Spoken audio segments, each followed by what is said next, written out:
at this one, or you want to look at this one first? I like looking at both. All right, let's look at both. Let's start here. Yeah, Because now, wider picture. Wider picture. Wider So picture. when we look at this painting, beautiful painting, by the way. Uh-huh. I mean, I love what I got here. I have people on the shore, and we have some boats in the background right there. Yeah, really, really large boats. Yep. And some really, really small boats. And it looks like we have, right down here, some sort of organized contingency, like I don't know, almost like they're welcoming them. Yeah, we've got what appear to be soldiers with muskets lined up here. See Right. American flags. Yes, you do. Certainly see American flags. Yep. And then we have a group of people over here. It almost looks like they've got some spears. Looks like a quiver on the back for a bow and arrow. Wow. A white flag with what appears to be some sort of red-ish tree in the middle. So let me go back to what I said about welcoming them. They're already there. Yeah. They're already there on the ground. And what's great here is that you're pointing out we have muskets over here, Uh-huh. and then we have, maybe Antiquated weapons here. antiquated primitive weapons from the past. Yeah. Anything else we want to talk about before we get into what this really is? No. All right. A couple dogs. For no reason whatsoever. Love when artists do that. Yeah, there's a reason for it. You just don't always There know. probably is. You just don't know. Probably is. Okay, so if I'm looking here at this side, I'm thinking this is Japan because we're getting into the United Imperialism. States. Yeah, we're in the imperialism unit, and we're getting to the United States, getting Japan to open up trade with us. Quick review. Millard Fillmore sends a letter to the Emperor of Japan basically saying, hey, I want a couple of things from you. I would like to be able to trade. I would like to be able to use your ports as a place to refuel, resupply my ships. And I would also like you to take care of my shipwrecked sailors who may happen to shipwreck on your shores. He sends over Commodore Perry. Commodore Perry says, I don't want your answer right now. Right. I'll be back. Think it over. Little like Arnold Schwarzenegger, I'll be back. Oh, good one. Well, now he's back. Now he's back. He's returned for the answer with 7 state-of-the-art for 1854 state-of-the-art Right. warships, ready for the answer here. And the interesting thing is that you have Japan over here, and you have the United States over here. Uh-huh. So in the background, you have these ships. We are an expansionist country at this point. We're getting into the 1850s. We're starting to expand. We're industrialized, and even when you're looking at our weapons of war, we have muskets. We are organized. We have a navy. They have swords. They have spears, and here you have them on this side. Yeah. So even going back to something we saw in another video, it's like the first time he shows up with one ship.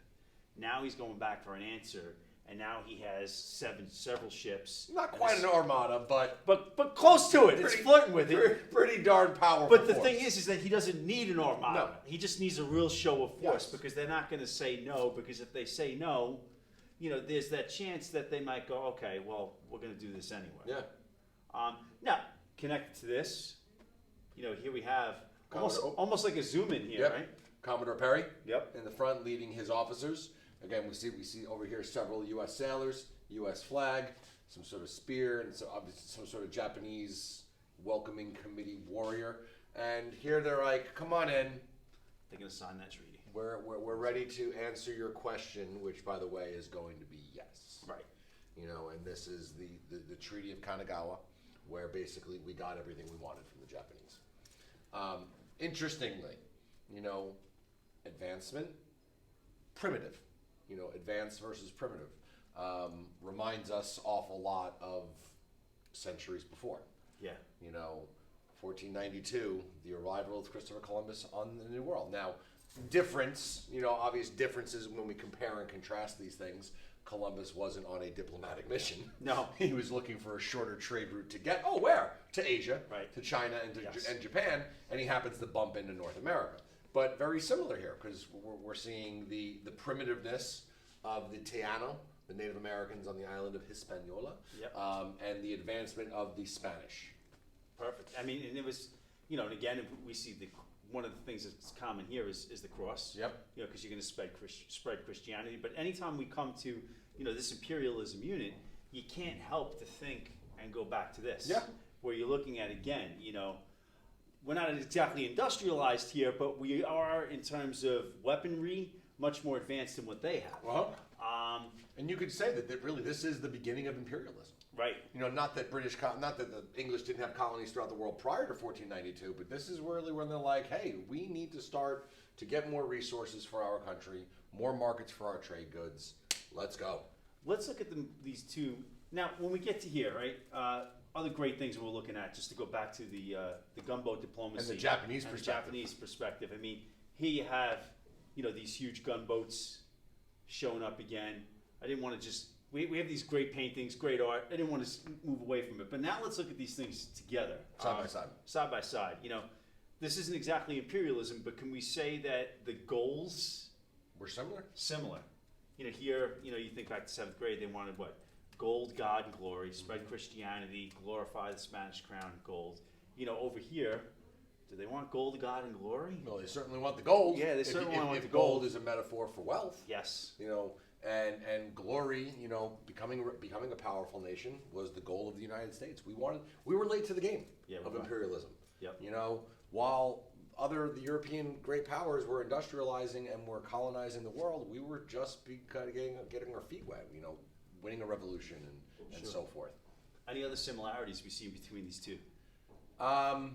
The boats, Yeah, you know, without a the doubt. Nina, the Pinta, the Santa Maria. Definitely you a know, show force. But it wasn't meant to be. Right. It was a show No, it force. wasn't. Because Yeah, the exactly. natives were terrified, Right. never having seen this. Yep. You know, the Japanese would have seen larger ships when the Chinese traders and Dutch traders arrived, Right. but maybe not quite gunships Right. with gigantic cannons on them, ready to do damage or whatever. Other similarities, Japan was an isolationist country at this point. Natives were isolationists.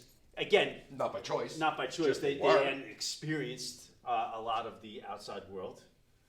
Some differences we could see here. You know, again, when we're looking at the technology is going to play into this. Right. This was imperialism on purpose. Right. This was imperialism by accident. Yeah, that's a You great know, way of because putting it. you know Columbus will claim the land for Spain. You know, and then the French, British, Dutch will all come over as well. I mean, but you look at it, right? 1492, and then we're getting into like 1852, 1854, right around Yeah. here. You know, you still have people, whether on purpose or not, they still have the same thing The going. more through their things mind. change, Yeah. the more they stay the same. Right. You know, there's many quotes that can go along with this. I mean, great artwork though. I love the artwork. Do you Yeah. have anything else to go along with this? I mean, again, you know, there is the presence of these ships. And especially, I mean, a major difference, the Japanese, you know, with these big black clouds of smoke Oh, from yeah. these steamships, Yep. much different than like the Columbus sailboats, Right. you know, that wouldn't have tarnished the cloud. But I mean, this would have been really intimidating to the Japanese. Especially when we look here, you know, these ships were black. Yeah.